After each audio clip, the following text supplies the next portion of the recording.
नमस्कार, आप देख रहे हैं हिंदी खबर में हूं आपके साथ में शर्मा। 22 अप्रैल को पहलगाम अटैक के बाद पूरा देश गुस्से में है। 26 लोगों की मौत का बोझ हिंदुस्तान ढो रहा है, तो उधर पीएम मोदी के एक्शन से पाकिस्तान में खौफ है। लेकिन सवाल यह है कि इन आंसुओं का हिसाब कब होगा। सवाल यह भी कि आतंकियों का सफाया कब होगा। सवाल यह भी कि पाकिस्तान पर आखिरी प्रहार कब होगा।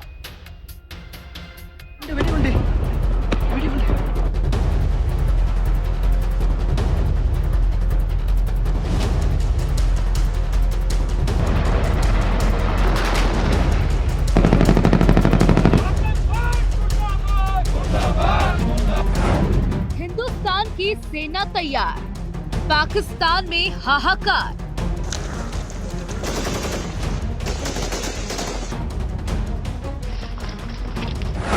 आतंकिस्तान ने इंतहा कर दी, हर आंसू का बदला लेंगे मोदी।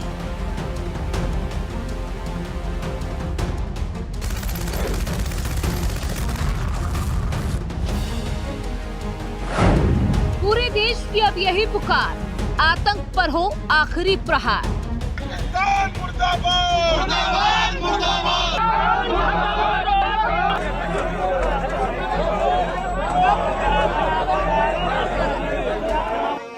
आंसुओं और आक्रोश के समंदर में डूबे इस हिंदुस्तान ने बीते 22 अप्रैल को जम्मू कश्मीर के पहलगाम में क्या कुछ नहीं खोया।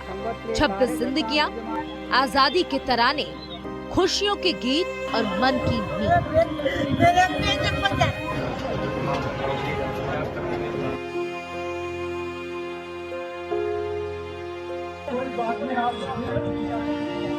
शुभम और विनय जैसे कई लोगों को खो देने वाले भारतवर्ष में आतंक के खिलाफ इंतकाम की आग उनमें धधक रही है। गुस्सा है, गम है और सभी की एक ही मांग है कि दुनिया के नक्शे से पाकिस्तान को मिटा दिया जाए। कुछ इसी तरह का आक्रोश यूपी के नोएडा में भी देखने को मिला। यहाँ विश्व हिंदू परिषद ने पहलगाम हमले का विरोध जताया और पीएम से हिंदुओं के नरसंहार का बदला लेने और पाकिस्तान पर सीधे तौर पर हमला करने की मांग उठाई। ये जो घटना हुई है नृशंस हत्या, उनको हम श्रद्धांजलि देने आए हैं और आसिम मुनीर का पुतला फूंकने आए हैं। उसकी गर्दन अब मोदी जी को लेनी पड़ेगी। मोदी जी को उसकी गर्दन नापनी पड़ेगी, तभी ये शांति संभव है। पाकिस्तान बिल्कुल तबाह हो जाएगा। परमाणु बम जो है वो दिवाली के लिए नहीं है, फोड़ दो इस पे, 2-4 राज्य हमारे मिट जाए कोई बात नहीं, पर ये पाकिस्तान को तबाह कर दो ताकि ये जो मानसिकता है ये खत्म हो। एक तरीके से इसको बलिदान मान सकते हैं कि पर्यटक स्थल जो धारा 370 हटने के बाद वहाँ लग गया था, खुशी का माहौल हो गया था, दोबारा से उसी माहौल को बिगाड़ने का पूरा सुनियोजित तरीके से प्रयास किया गया है और वो प्रयास में सफल नहीं हो पाएंगे। हम चेतावनी देते हैं खुले मंच से, इस हिंदी खबर के माध्यम से चेतावनी देता हूं, उस पाकिस्तान को अगर होश में न हो तो वो होश में आ जाए, और नहीं तो घुस करके उसके घर में सीधे गोली से हम लोग अटैक करेंगे। और मैं मोदी जी से विनम्र निवेदन करता हूं, हमारी सरकार है, हमारी प्रशासन है और हम सब दब करके नहीं रहने वाले हैं। 700 साल हमें हिंदू कुछ से भगाया गया, हिंदू कुछ से भागे। 400 साल उससे अफगानिस्तान से भागे, 77 साल पहले पाकिस्तान से भागे, फिर बांग्लादेश से भागे, फिर कश्मीर से भागे, अब बांग्लादेश जैसे अपने यहाँ कलकत्ता से भी भगाए जा रहे हैं, पश्चिम बंगाल से भी भगाए जा रहे हैं। तो ये कितने दुर्भाग्यपूर्ण घटना है। ये सब जो लोग हैं ये आतताई लोग हैं। मोदी जी को इनका इलाज करना ही पड़ेगा, ये हमारी भरपूर मांग है। पहलगाम अटैक के बाद से हिंदी खबर पर हर खबर इंसाफ की आवाज बनकर उठ रही है। नोएडा से हमारी संवाददाता प्रिया राणा ने नोएडा के लोगों से बातचीत की और पहलगाम हमले को लेकर भारत के एक्शन पर उनका रिएक्शन जाना। बस मैं तो अपनी भाषा में यही कहना चाहूंगा कि हम साल दर साल जिस तरीके से उन मौत के सौदागर उस रूप में बन गए हिंदुस्तान, वो कड़ी कहीं ना कहीं बंद होनी चाहिए। अब बहुत हो चुका है, वो सहनशीलता अब खत्म हो चुकी है। आज आप विषय रखिएगा कि एक पीड़ित आदमी जिस आनंद उत्साह से गया होगा उसके मन में क्या विषय रहा होगा, उसकी अंतरात्मा से पूछिए। वो हमारे भाई बहन थे, उनको जो है ना जिस खुशी के माहौल के लिए वो लोग वहां पे गए थे, आज जिस तरीके से उन्हें गोलियों से भून दिया गया और एक जातिगत हिंदू को निरीक्षण करते हुए उन्हें गोली मार दी गई, तो इससे बड़ी दुर्घटना, दुखद घटना कुछ नहीं हो सकती। ये एक ऐसा दुर्घटना हुई है जो एक आम आदमी के साथ हुई है। पिछले साल मेरा भाई गया था कश्मीर, उससे 1 साल पहले मेरे मम्मी पापा गए थे तो हर भारतीय ये समझता है कि ये घटना उसके साथ हुई है। ये एक ऐसी घटना नहीं है जो उन 26 लोगों के साथ हुई है। ये हर भारतीय ऐसा महसूस कर रहा है कि उसके साथ हुई है, वो भी उस दिन वहां पर हो सकता था। भाई मैं तो यही कहूंगा अपने प्रशासन से और अपने मोदी जी से कि बहुत जाल हटा चुके हैं आपने, अब मकड़े को हटाओ। ना मकड़ा रहेगा और ना जाल लगेगा। घर में अगर जाल लगता है तो आदमी क्या करता है, झाड़ू से मार देता है, जाल हट जाता है। भाई मकड़े को नहीं मारता है, मकड़ा फिर आता है, फिर जाल लगाता है। इसलिए अब मकड़े की सफाई करने का टाइम आ गया। उधर वाराणसी में भी वकीलों और स्थानीय लोगों का गुस्सा 7वें आसमान पर है। सिक्योरिटी फेल्योर होने का दावा करने वाले स्थानीय वकीलों ने पाकिस्तान मुर्दाबाद के झंडे लहराए और पीओके और बलूचिस्तान पर सीधे हमला करने की बात कही कि पानी बंद करना इस मुद्दे का हल नहीं है और पहलगाम हमला सीधे सीधे भारत सरकार की चूक का ये परिणाम है। भारत सरकार और इंटेलिजेंस का फेल्योर ये है कि पहलगाम जैसे हमले हो गए। सबसे पहला सवाल तो यही उठता है कि आतंकवादी कैसे घुस आए हमारी सीमा के भीतर। क्या जो वहां पे पर्यटक गए थे वो किसके भरोसे पे गए थे? सुरक्षा की जिम्मेदारी क्या होना चाहिए? पूरी तरह से सुरक्षा की जिम्मेदारी सरकार को लेनी चाहिए और इस हमले की जो जिम्मेदारी जो आतंकवादी जो है उनको तुरंत मार गिराया जाना चाहिए। राजनीति नहीं करते हैं इस विषयों पर लेकर के, ये चूक हुई है, इस पर कार्रवाई हो रही है। आदरणीय प्रधानमंत्री जी ने जो तुरंत फैसला जो त्वरित कर सकते थे उन्होंने किया है और कुछ बहुत बड़ा होने वाला है। इसको लेकर के पूरा देश आश्वस्त। कश्मीर में एक सरकार बनती है, उसकी भूमिका की भी जांच इस हमले में होनी चाहिए। किस प्रकार से आज उमर अब्दुल्ला और फारूक अब्दुल्ला एक शब्द अगर कंडेम कर रहे हो इस विषय पे, जांच उनकी भी होनी चाहिए। अब बताइए, इस घटना से पूरे देश के लोग दुखी हैं। इस घटना पे हमें लग रहा है देश के गृह मंत्री और वहाँ के गवर्नर साहब को तत्काल इस्तीफा दे देना चाहिए। अगर आपसे नहीं संभल रहा है, सरकार तो पानी वानी बंद कर दिए पाकिस्तान का। अरे भाई आप हमला कर नहीं रहे हैं, पानी या बूंद की पानी बात कर रहे हैं। आप चाह रहे पहले तुरंत बिल्कुल, कई बार हम पेपर पढ़ेंगे, कई बार टीवी देखेंगे और कई बार हम गमी मनाएंगे। अब आर पार का खेल होना चाहिए। यूपी से लेकर राजस्थान और उत्तराखंड तक पहलगाम हमले को लेकर देश की जनता में भारी रोष है। देश आतंकियों की कायराना करतूत पर गुस्सा है। घटना के पश्चात जो सारी चीज़ें हो रही हैं, भारत की ओर से भी पाकिस्तान के यूट्यूब चैनल बैन किए जा रहे हैं। पाकिस्तान को सिंधु वाला समझौता हो या ऐसी कई सारी मार। सर अब बात सामने ये आती है कि जिस प्रकार हिंदुओं का नाम लेकर पूछकर, मजहब को पूछकर उनको गोली मारी गई, अब मामला ये है कि आपकी क्या संवेदनाएं, क्या अपेक्षाएं है प्रधानमंत्री नरेंद्र मोदी से, क्या होना चाहिए इसको लेकर? आतंकवाद के खिलाफ बड़ी कार्रवाई की गई, काफ़ी सारी की गई। अब नया जो कदम है, जो डिप्लोमेसी, पॉलिटिक्स और पूरे अंतर्राष्ट्रीय परिप्रेक्ष्य में रहती है, तो निश्चित रूप से वो जग जाहिर तो नहीं रहती, पर भारत की पूरी तैयारी है।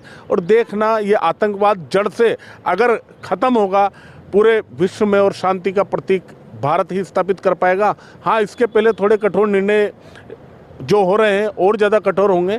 जिस तरह का युवा होने के नाते मैं समझ पाया हूँ कि ये देश अब वैसा देश नहीं है, नया भारत है। अब जो भी वार होगा, जो भी पलटवार होगा, वो आखिरी होगा। ये मैं हमारे प्रधानमंत्री जी से मैं ये अपेक्षा करता हूँ। और मुझे पता है कि जिस तरह की कूटनीतिक चर्चाएं, कूटनीतिक रणनीतियां जिस तरह से बनाई जा रही हैं, आगामी दिनों में आप भी देखेंगे। और मुझे पूरी उम्मीद है, मेरे जैसे पूरे भारतवर्ष के युवाओं को उम्मीद है कि जिस तरह का कठोर एक्शन भारत लेगा, अब की बार आतंकवाद का समूल नाश होने की पूरी उम्मीद है। जयपुर से हमारे संवाददाता सुभाष बैरवा ने एक ऐसे यात्री से बात की जो साइकिल पर यात्रा करके गौ माता की रक्षा के लिए पूरे देश में पहल कर रहे हैं। वो भी यही चाहते हैं कि प्रधानमंत्री मोदी आतंकियों को उनकी ही भाषा में जवाब दे, यानी गोली का जवाब गोली से। हमारे साथ राजस्थान के एक ऐसे निवासी हैं, निर्मोही, जो मैं बता दूं कि साइकिल की यात्रा करके गौ माता की पहल कर रहे हैं उनकी रक्षा के लिए। क्या अपेक्षा रखते हो प्रधानमंत्री नरेंद्र मोदी से उस आतंकवादी हमले को लेकर? आत्मरक्षा यत्न ऐसा हो रहा है, आत्मरक्षा यत्न ऐसा हो रहा है कि आदमी फौलाद ओढ़े सो रहा है और शांति का स्वागत करेगी भूमि पर ये बारूद बिखरी कि बुद्ध गांधी का भविष्य रो रहा है। मैं माननीय मोदी जी से सवाल करना चाहता हूं कि अगर आपके अंदर संवेदना है और संवेदना के स्तर पर अगर कहीं भी आपकी संवेदना मरी नहीं है, तो आपकी आंखों में अभी तक आंसू क्यों नहीं है?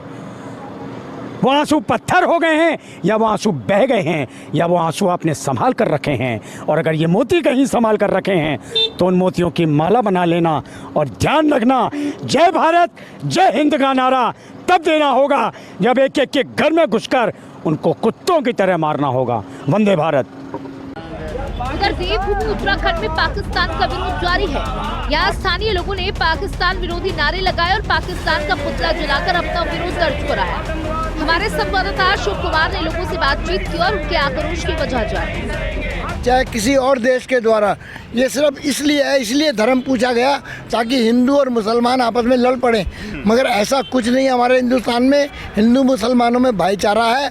हम नहीं मानते कि भारत का मुसलमान जो है वो आतंकवाद के पक्ष में है, मगर कुछ लोग जो बाहर से बांग्लादेश से आते हैं या म्यांमार वाले हैं, ज़्यादातर ये लोग यहाँ के सीधे साधे लोगों को बरगला के उनको आतंकवाद में शामिल करते हैं। अभी तक सरकार ने कोई कदम नहीं उठाया।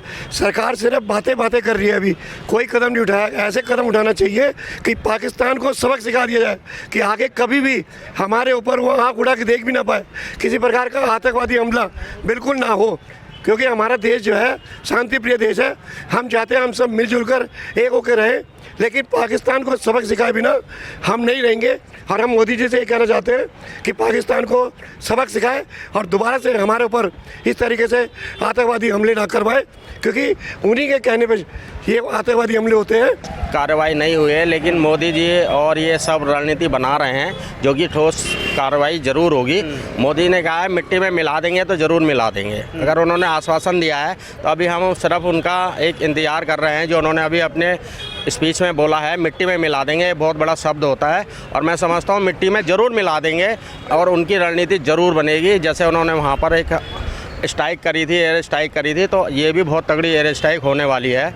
जो हर बार पाकिस्तान एक गीदड़ धमकी देता है परमाणु बम गिरा देंगे, वो परमाणु बम गिरा के हमारे हिंदुस्तान का सिर्फ एक शहर ख़त्म कर सकता है और हमारे पास इतने परमाणु बम है कि पाकिस्तान का नामो निशान मिटा सकते हैं। तो हमारी सरकार को, मोदी जी को ऐसा कड़ा एक्शन ले लेना चाहिए कि जो पाकिस्तान की आने वाली 7 पीढ़ियों की भी रूह कांप उठे। यानी देश की जनता की जहन में अब बस एक ही सवाल कुरेद रहा है कि पाकिस्तान से बदला कब होगा, आतंकियों का सफाया कब होगा, हिंदुओं के कत्लेआम का हिसाब कब होगा, पहलगाम के पापियों का अंत कब होगा। हर किसी के मन में यही सवाल है कि आखिर बदला कब और कैसे लिया जाए। देखिए, बदला तब लिया जाएगा और कैसे लिया जाएगा इसका फैसला तो डिफेंस सर्विसेज करेंगे। और ये ऐसा नहीं है कि आप उठो और बदला लेना शुरू करो। इसमें काफ़ी सारी चीज़ों का ध्यान में अध्ययन करना पड़ता है कि आप कोई पहले आपके पास टारगेट सिलेक्ट करने पड़ेंगे जिसे ज़्यादा से ज़्यादा नुकसान आप पहुंचा दे। वो किस दूरी पर होंगे, कौन से हवाई जहाज़ या मिसाइल आपको यूज़ करने पड़ेंगे, फिर पाकिस्तान का रिएक्शन क्या होगा। तो काफ़ी सारी चीज़ों को आंकलन करना पड़ता है और उसके बाद ही ये फैसला होगा। और ये फैसला जो है पब्लिक प्रेशर में नहीं होगा, ये फैसला प्रोफेशनल तरीके से लिया जाएगा बेस्ड ऑन जो सारी इन्फॉर्मेशन है आपके पास, क्या आपकी काबिलियत क्या है, आपकी वीकनेसेस क्या है, उनको ध्यान में रखते हुए लिया जाएगा। और ये कि आज होना चाहिए, अभी होना चाहिए, ऐसा नहीं होता। ये फैसला बहुत डेलिब्रेट होता है, सब चीज़ों को अध्ययन करके ही लिया जाता है। उधर फलहारी बाबा ने अमेरिका के राष्ट्रपति डोनाल्ड ट्रंप को अपने खून से खत लिखा और पाकिस्तान को आतंकवादी देश घोषित करने की अपील की। संपूर्ण विश्व में आतंकवादियों द्वारा निर्दोष लोगों की हत्याएं हो रही हैं। अब आतंकवादी धर्म पूछकर हत्या करने लगे हैं। आज हमने माननीय प्रेसिडेंट डोनाल्ड ट्रंप जी को अपने खून से पत्र लिखा है और मांग की है कि आप संपूर्ण विश्व में एक महाशक्ति के प्रेसिडेंट हैं। आपने और आपके मित्र मोदी जी ने हमेशा विश्व में शांति की अपील की है और आतंकवाद से लड़ाई लड़ी है। पाकिस्तान आतंकवाद की जन्नी बन गया है। सभी आतंकवादी पाकिस्तान में ही शरण लेते हैं। यदि पाकिस्तान में आतंकवादी शिविरों को नष्ट नहीं किया गया तो यह विश्व के लिए खतरा बन जाएंगे। इसलिए माननीय प्रेसिडेंट ट्रंप साहब, मैं आपसे अपील करता हूं कि पाकिस्तान को आप आतंकवादी देश घोषित करने। यानी आतंकवाद के खिलाफ पूरा भारत एकजुट है। संत से लेकर सियासत तक सब आतंक पर आखिरी चोट का इंतजार कर रहे हैं। पीएम मोदी ने तीनों सेनाओं को फ्री हैंड दे दिया है। उधर सुरक्षा बल तैयार है, बस एक्शन का इंतजार है। ये एक्शन ही आतंकिस्तान पर करारा प्रहार साबित होगा। हिंदी खबर की स्पेशल रिपोर्ट। तो पाकिस्तानी भारत से वापस गए, लेकिन जो पाकिस्तान में हिंदू थे वो भारत वापस लौटे हैं, और पाकिस्तानी भारतीय भारत से पाक गए और पाक से भारत लौटे। 30 अप्रैल को अगर हम बात करें तो ये संख्या जो है वो लगातार बढ़ती चली गई। 1,40,225 और कुल 9 लाख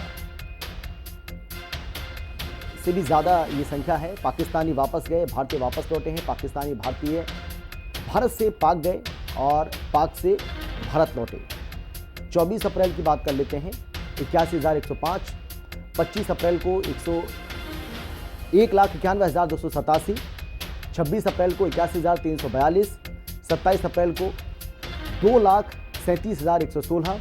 28 अप्रैल को 1,45,275 और 29 अप्रैल की अगर हम बात करें तो इस तरीके से आंकड़ा जो है वो लगातार बढ़ता चला गया।